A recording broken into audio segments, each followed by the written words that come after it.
not too proud to admit that I'm part of the reason why I'm single.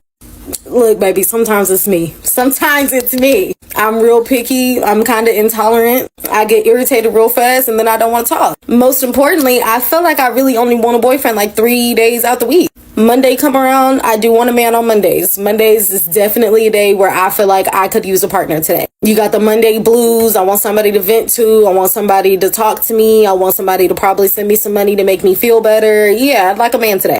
By the time Tuesday gets here, my spirits are lifted again. I'm not really in the mood to talk. I kind of want to do my own thing. Wednesdays as well. Thursday getting here, I'm thinking about the weekend. I want to go out. I want to look cute. I want somebody to tell me I look cute. I want my drinks paid for. I want us to have a nice, fun time. I want us to go home together. I want us to just chill. I want to cuddle. I want to cook breakfast on Saturday mornings. I want to run errands together. And by the time Sunday gets here, I've been around people all weekend. I want to be by myself again. I want to lay in my bed all day and I don't want to have to answer my phone. I don't want anybody texting me saying, why are you not texting back? I haven't heard from you. I'm not trying to hear all that, baby. I want to be able to go as long as I want without talking to anybody. And I don't want to have to explain that to a soul. And I know that is not good for a relationship, baby. You can't do that. But that's what I want. That's how I am. That's where I'm at right now. I messed things up with a really good guy. And I know we don't hear women say that often, but it's the truth. But it actually taught me one of the biggest lessons of my life that every single woman has to learn. Picture this, younger me just left a toxic relationship, right? I wasn't dating to find love. I didn't care.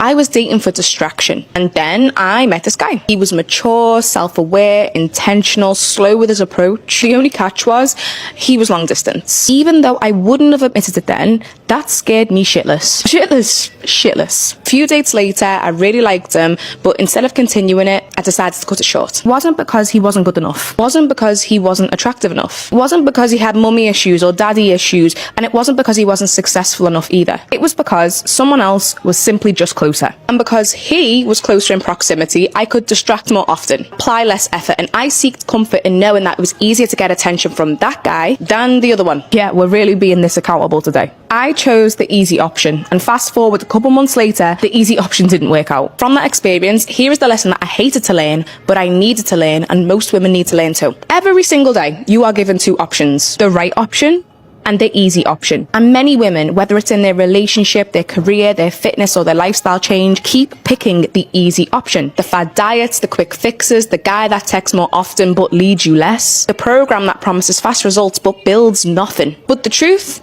distance wasn't the problem. I was the problem. I wasn't ready to choose something that required growth. I wanted comfort and convenience. Ladies, when you pick right, it costs you effort, but when you pick easy, it costs you your time. But only one of those things will build something worth having. So when you look at your life, your relationships, your diet, your exercise routines, anything that you're trying to improve on, right now, are you choosing easy or are you choosing right? So before I make any rash decisions, let me just make sure y'all have the right and all information. You guys are basically telling me that I fumbled my future husband. Maybe not my husband, but a very, very good man. And you know what? I can admit, I know a red flag when I see one, but I clearly don't know the color green. That's how you guys are making me feel. Basically, I went on a date with this fine man. I had been vibing with him for a minute, and on that date, we went to dinner. We had just ordered drinks, and like 30 minutes into the date, I fall asleep at the table. Literally deep sleep, drooling. Like 2.5 hours later, I woke up with drool on my face. I'm not gonna lie, I was embarrassed. So embarrassed, I left him alone with little to no explanation. Basically, I ghosted him.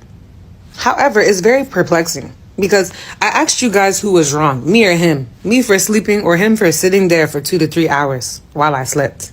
And you guys are saying that I was in the wrong. He's a good man, Savannah or Sophia, and that I should double back. But before I double back, I think there's certain things that you guys should know in order to give me proper sound advice. There's some missing pieces and some questions in the comments, so let's address it. Before I get to the serious questions, this question, somebody said, what position did you sleep in? Guys, the last thing I remember was reaching for my strawberry lemon drop. I remained in that position. Like, I woke up in that same position with my chin tilted high and my eyes like this. and drool. Was he boring? Was that what made you sleep? No, he was not. He has a sexy accent, like a true New Yorker. He had swag. His personality was a 10 out of 10. Even if it wasn't for all of that, the bust down on his wrist will keep me awake.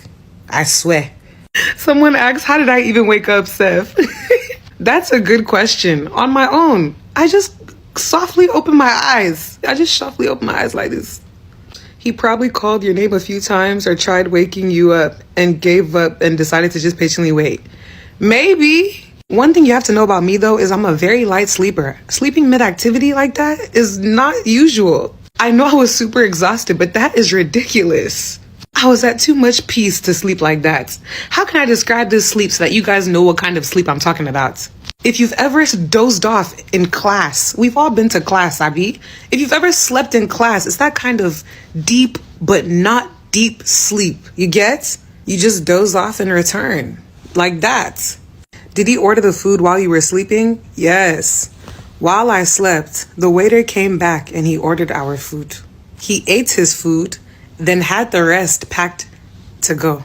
Side note, I actually like what he ordered for me. Like, he got me shrimp cocktail for an appetizer, and he got me an entree. It was like mashed potatoes and some sort of protein with vegetables. So he made good choices for me in my sleep. Were his feelings hurt, and was he salty about you sleeping through the date? Honestly, I didn't speak to you guys too much about what happened after we left the restaurant. Like, the aftermath before I ghosted him. I woke up, and once I got out of being in shock, like, damn, I really slept? We laughed about it, but my laugh was more of like a, his laugh was more of like a, Then he walks me to the car and we spent hours talking in the car. Like, we were cool. He was not salty at all. He was actually in a really good mood, regardless of watching me sleep throughout our date. Like, seeing me drool, it didn't change his vibe at all.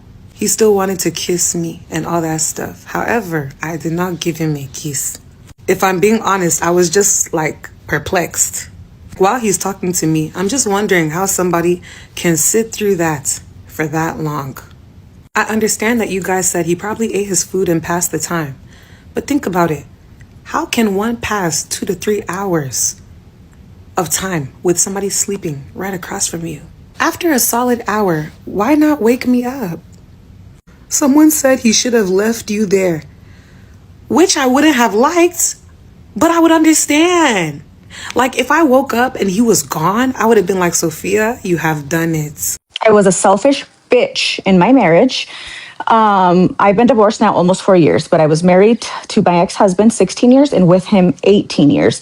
And again, I was a selfish bitch. Nothing was ever good enough. I took him for granted.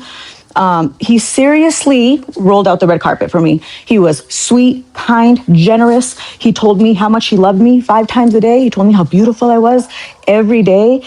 If he'd wake me up in the morning, because he knows I love massages, wake me up rubbing my shoulders. He'd rub my feet every evening while we were watching TV. If I said, for example, oh, I'm craving a Dr. Pepper, he'd be like, okay, let me go to the corner store and get it. He adored me. He was amazing. Like, on paper, it's what every girl wants. Seriously. And yeah, I took it for granted. And now I lost that, right? And I carried a lot of guilt because I caused it. That's my biggest regret in life, is not saving, the whole family aspect.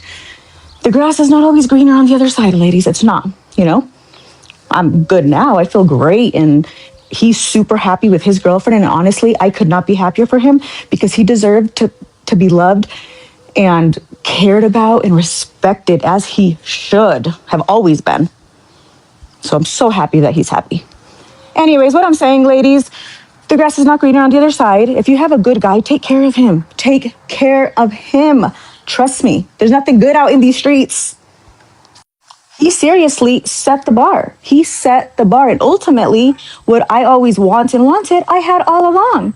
So we have good right in front of us, and we don't know how to take care of it.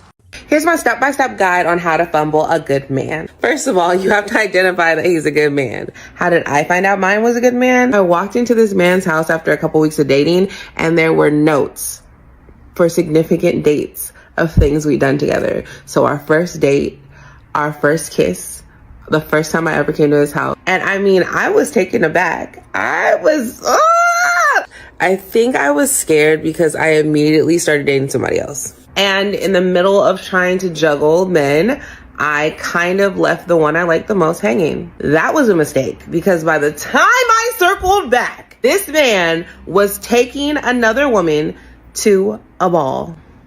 Baby, this happened 5 years ago. I still haven't been to a ball. Like that man when he likes you. Like that man when he likes you. He's a good man, sis. Okay, ladies, I hate to say it, but I have to say it because I am sick of this and I'm speaking to myself. Why do we never give the nice guy the chance? Like, why do we look at the nice guy like the ones who's just annoying and just thirsty and they're always available and not attractive to us?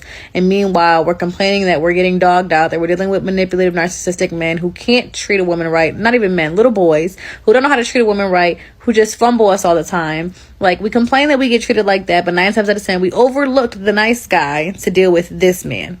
Boy. Like, I don't get it. Why do we do that? In 2024, can we stop doing that? I'm speaking to myself too, because I hate that I do this too. Like, can we give the nice guys a chance? Let's give the nice guys a chance. I want the nice guy. I want the guy that's texting me, "Good morning, beautiful. I hope you have an amazing day today because you're such a blessing and I'm grateful to know you." Like, I want that guy. I don't want the guy that's texting me, "Hey, what's up?" Can we stop doing that? This is not it. Like, in 2024, we're going for the nice guys.